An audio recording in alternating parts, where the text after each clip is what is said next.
Babam ölmedi. Vazife için Dia pergi tugas ke Mesir. Sare menjawab, ayahmu tidak ke Mesir. Qasem Sultan telah membunuh ayahmu. Mereka telah berbohong padamu dengan mengatakan ayahmu pergi ke Mesir. Mereka itu kejam. Mehmet pun terdiam mendengar kebenaran itu. Apakah Mehmet akan percaya padanya? Böyle zalim işte. Kita kembali dulu kepada Qasem. Qasem berbicara kepada Yahya Effendi. Yahya Effendi, anakku sangat menghargai dirimu, begitu juga diriku. Yahya menjawab, terima kasih Sultana, Tuhan memberkatimu. Qasem berkata lagi, seperti yang kamu tahu, Raja akan pergi untuk ekspedisi. Kita sebenarnya ingin memberikan pelajaran kepada orang kafir itu, tapi kondisinya saat ini sangatlah tidak memungkinkan. Raja harus tetap tinggal di sini. Yahya menjawab, Sultana, setiap penguasa ingin meninggalkan jejaknya, dan hanya ada satu cara untuk hal itu, yaitu memiliki kemenangan. Qasem pun menjawab, Raja akan memiliki banyak kemenangan, mengapa harus terburu-buru? Yahya menjawab, Sultana, aku mengerti kekhawatiranmu, tapi Raja sudah memiliki kualitas yang semua sultan harus memilikinya. Ingatlah ini dalam pikiranmu. Nabi kita berkata, jika kamu tidak memberikan tugas kepada seseorang yang kompeten, maka itu akan memberikanmu bencana. Qasem pun menjawab, aku pikir kamu akan bicara padanya dan meyakinkan Raja, tapi terlihat kamu menyetujuinya. Siz de aynı fikirdesiniz. Kembali kepada Mehmet, ia pun berjalan bersama Sare. Sare membawa Mehmet ke markas tersembunyinya.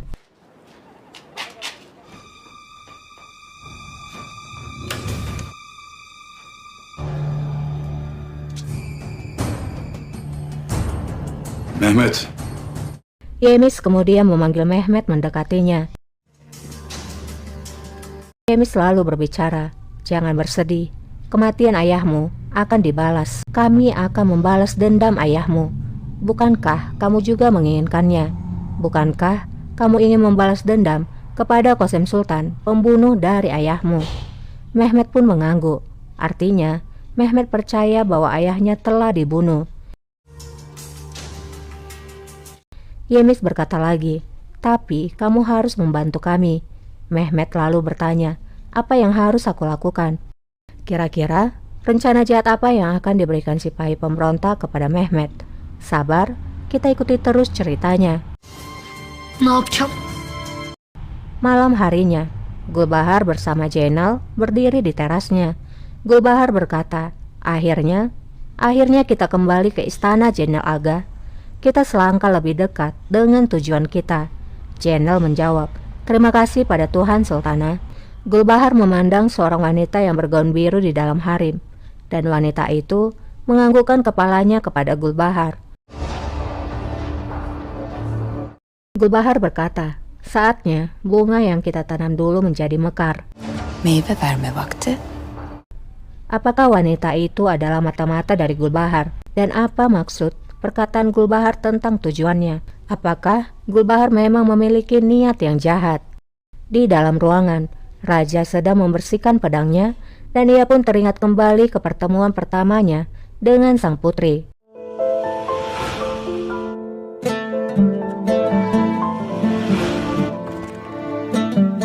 Tidak lama, Silahtar menghadap.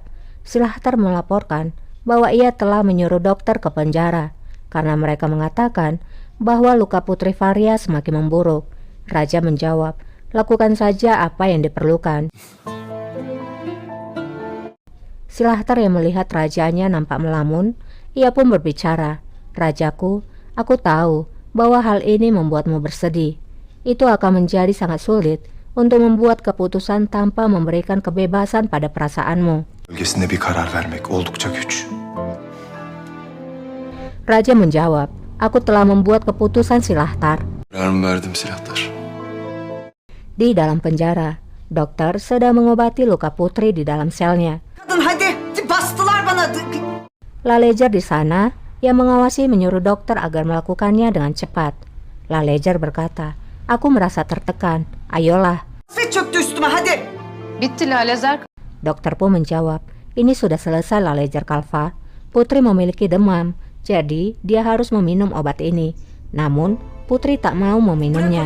Sementara Lalejar merasa resah terus berada di sana, dan ia pun menyuruh dokter meletakkan saja obatnya di sana, lalu segera pergi. Dokter itu pun meletakkan obat itu di sana dan segera keluar dari dalam sel. Allah.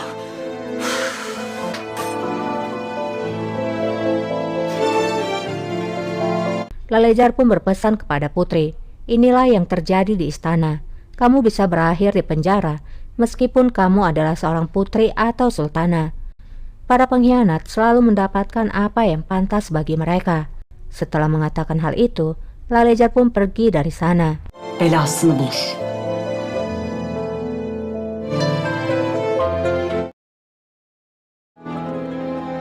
Beni buraya neden getirdin İşvan?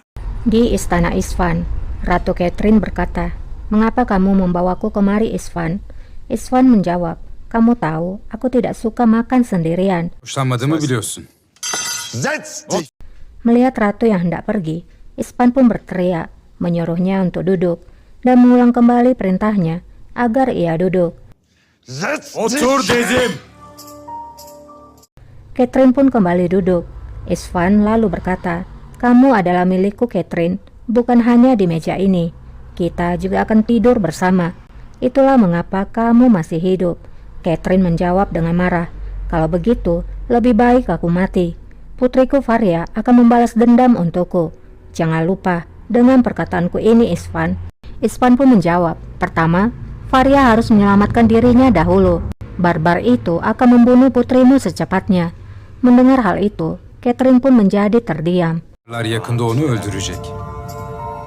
Di ruangan Silahtar, Atike datang ke sana. Sultanım, Silahtar lalu berkata, "Maafkan aku karena tidak datang tadi malam."